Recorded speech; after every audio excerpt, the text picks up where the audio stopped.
In today's video, I'm going to teach you how to insert a new indicator into MetaTrader 5 charts.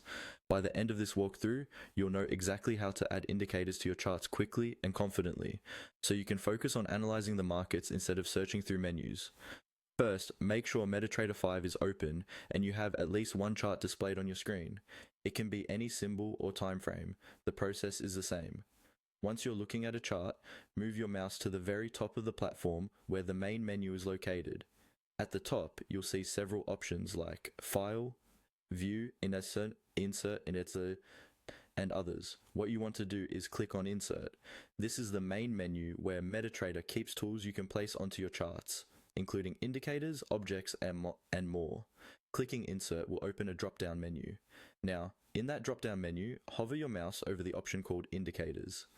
Don't click yet, just hold your mouse over it. When you hover over Indicators, a side menu will appear, showing you different categories of indicators available in MetaTrader 5.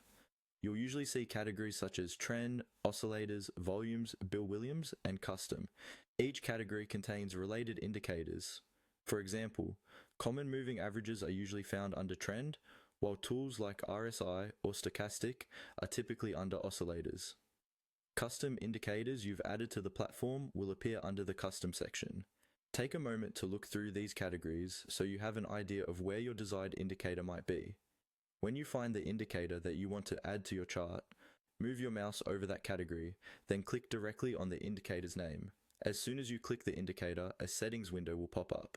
In this window, you can adjust parameters such as period, calculation method, and colors depending on the specific indicator. It's a good idea to review these settings before pressing OK so the indicator behaves the way you expect. If you're unsure, you can leave the default settings for now and experiment later. When you're ready, click OK. The indicator will immediately appear on your chart, either overlaid on the price or in a separate window below the chart, depending on the type of indicator. And that's all you need to insert a new indicator into a MetaTrader 5 chart using the Insert menu